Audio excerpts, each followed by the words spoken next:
Mr. Peterson, Yo. Mrs. and Mr. Kingsley are here. Oh, great. Send him in. Okay. Oh, hey, hi. Marge, will you tell Mitch and Avery to come in, please? Hi. Hi, good to see you. How are you? Sit down, sit down. Okay.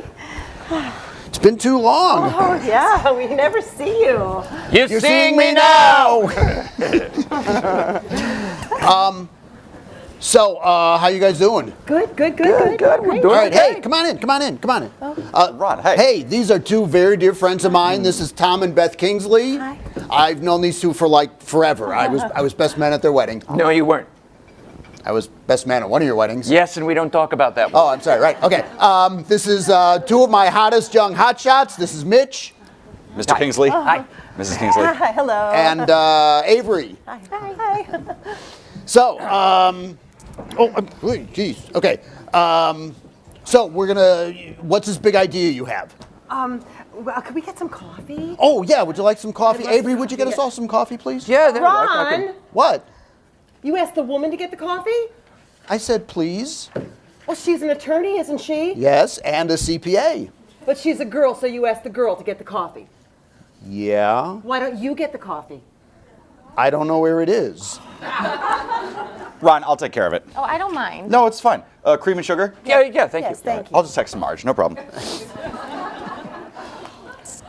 Okay. All right. So what's this great idea you've got? Well, you know we've been fostering dogs for a while now. Yes. Well, recently we had this little schnauzer. Oh, she was perfect. There wasn't a thing wrong with her. As a matter of fact, she had just had a litter. 5 puppies. Well, you know it's not good for a mother and her puppies to be in a shelter, so we had them all at our place. You had 6 dogs at one time. Oh, they were so adorable. You're a better man than I am, Gungadine. Anyway, so one day, Tom and I are out, and I had baked a batch of brownies, and I left them out. Oh, oops. Well, I didn't leave them on the floor. They were on the kitchen counter, but somehow that little schnauzer got up on the counter, and she got all the brownies down on the floor. Oh, that must have been a mess. Well, who cares about the mess? Well, chocolate can be toxic. Dogs can die from eating chocolate. Don't you know that? I know. I've never owned a dog. Would you like one? No. Well, anyway, so here's the thing: the chocolate, which is really, really bad for dogs, it can kill dogs. Yeah. But see, the brownies weren't made out of chocolate; they were made out of carob. Carob. She's got me eating carob. So I thought that, well, chocolate's bad for dogs, but carrot is okay. So then I thought, why not create a company and start a line of carob treats for dogs? Why not? So that's why we're here. You want to start a company? Well, I've been making carob brownies, and the dogs love them, so I thought, why not expand? Oh, Excuse me, will there be anything else, Mr. Peterson? no, thanks. We're starting a company to make fancy dog food. No. It's not dog food. It's a line of high-quality treats using carob as a substitute for chocolate for dogs. That sounds great. Did you know that dogs can't eat chocolate? I did. Yeah. Yes. How's that player to be named later? No complaints. Okay, great. Thanks. Ron. I'm sorry. Let us know if you're going to labor. Will do, sir. Sorry. All right, so It's been done. what's been done? Carob treats for dogs. There are a couple of brands for sale and some YouTube videos on how to make your own. Sorry. I don't care. Just because something's been done doesn't mean it can't be made better. That's not going to stop me. You're not going to stop her. There's always been ice cream. Did that stop Ben and Jerry? No. Okay, then. All right. Okay, you want to start a company? Mitch, tell them how to start a company. Well, do either of you have any business experience? I'm a radiologist. I used to sell real estate. Well, you're going to want to start a business plan. So what? Oh, I've made a bunch of business plans. I'd be happy to set up a business plan for you. Yeah, you got to have a business plan. Why do we have to have a business plan? We're starting a business. We know what the plan is. You're going to make your brownies. I know a guy who does contract packaging. We just have to figure out a way to get him into some pet stores. Well, you're probably going to maybe want a social media. And we'll presence? probably set up a website. Well, that's just the beginning. Yeah, you're going to be plenty busy. We're starting a business. We're not starting Facebook. No, you're not starting Facebook, but you're starting a company. you know, you are going to want a social media presence. Yeah, I just want to set something up legally so I don't get sued. You're always worried about getting sued. Yes, All right, I well, am. All right, well, look, you guys got to decide. Is this going to be a business or is it just a hobby? It's a business. Do we have to decide that now? Well, do you intend to make a profit? Yes. We'll see. I intend to make a profit. And what if we don't? Well, whether you do or not, it's an IRS issue. And if we don't make a profit, then I can just write it off, right? Well, sure. Are you going to finance the whole thing yourself? I'm a radiologist. Well, there are a number of ways of structuring the financing. So are the two of you going to be co-owners? I'll be the owner. If I'm going to pay for it, I'm going to be co-owner. Well, maybe you won't pay for it. Maybe I'll just take it out of the trust accounts. Whoa! Time. Now you're messing with your estate planning. The kids' names are on the trust accounts. Well, so can the kids be part owners of the company? It's not a company, it's not a business. It's a business.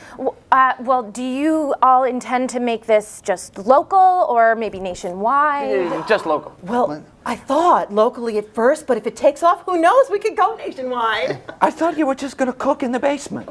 Like the guy from Breaking Bad. I pay for the raw materials, you cook.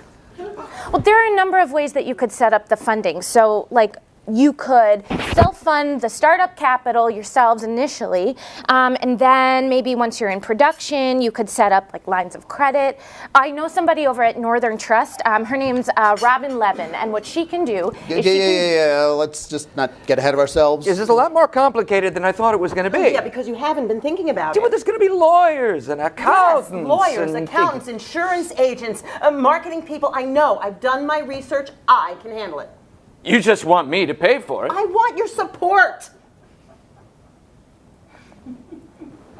Sidebar.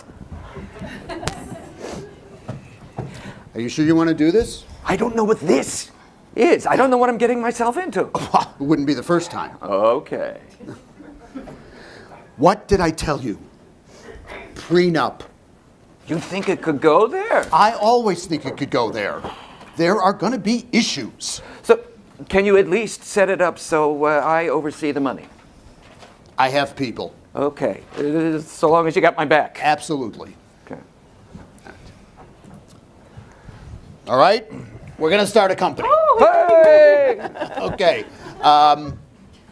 Mitch, tell them how to start a company. Well, first we need to start off by making your organizational structure. We need to identify your target market. Dogs. What else? well, you'll probably want to have some R&D. What's R&D? R&D Research and development, so that we know that you're putting out the absolute best carob treats on the market. Oh, now you're talking. All right, do you have a name for this exciting new venture? Yeah, I've been doing research. I Googled a bunch of names, Healthy Pet, Pet Project, NutriPet. I said just call it Beth's Bars for Dogs. No, I don't want my name on it. All right, how about brownies that won't kill your dogs? That's not helpful. I'm just... No, see, the thing is, they don't look like brownies. They look like little granola bars. I want them to be portable so you can take them with you when you go for walks. Like when I go for a run, I never leave the house without my power bars. Right, power bars, but for dogs. Well, call it power bars for dogs. Power barks. How about doggy bars? No. Doggy carob bars. Power barks. Carob, doggy, carob treats. That's terrible. Doggy, carob. No. Power barks. Oh, hey, that's great. Love it. Instead of power bars, it's power bars. There we go. Oh my gosh, you're so clever. Good one.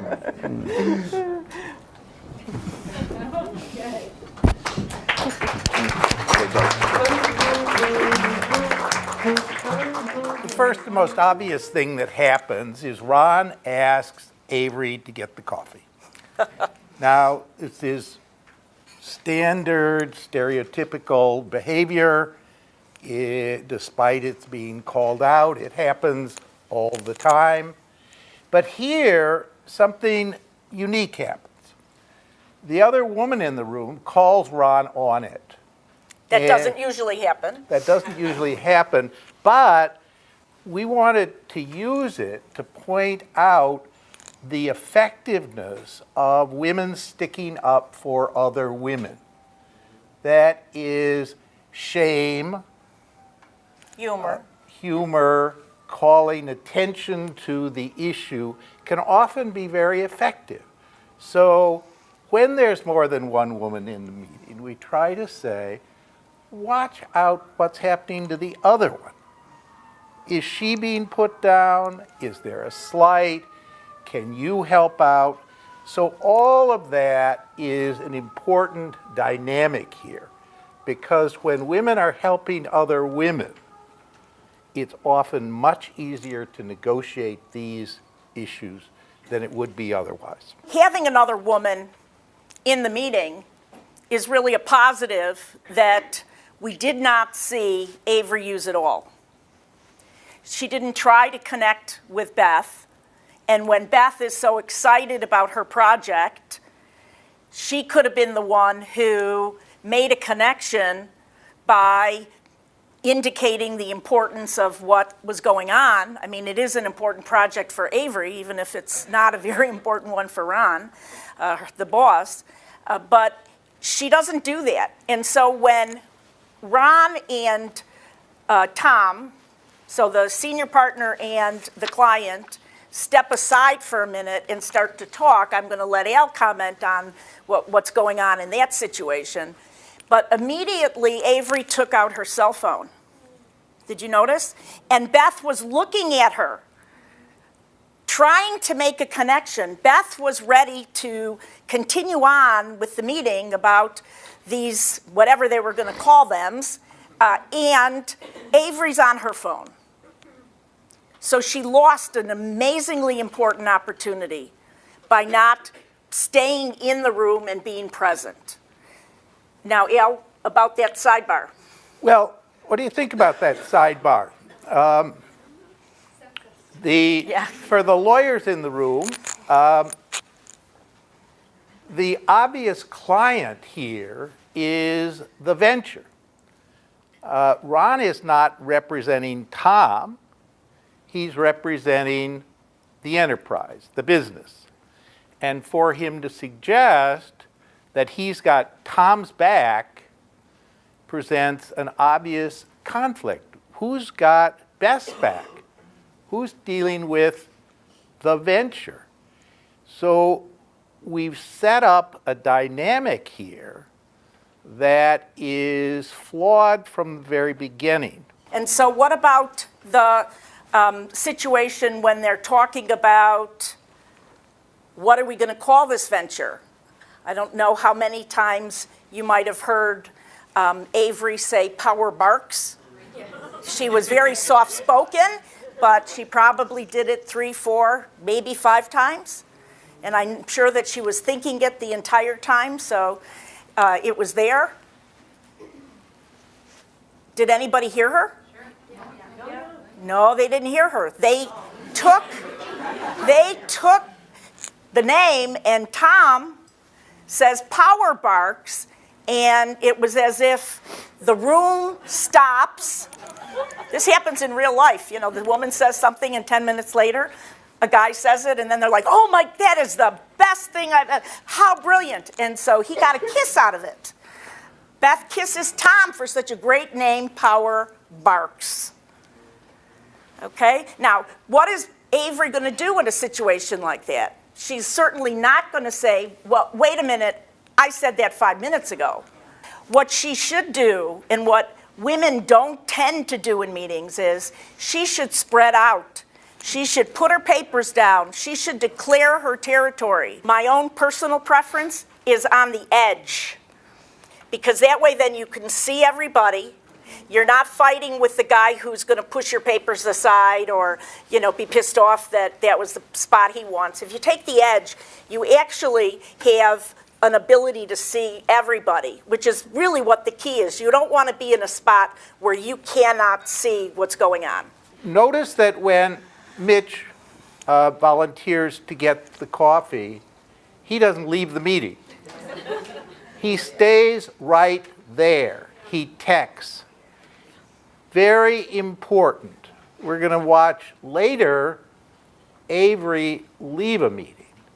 It's that confidence to say, I belong here. This is what I'm part of. It's not really my job to get coffee, but I can get the job done another way.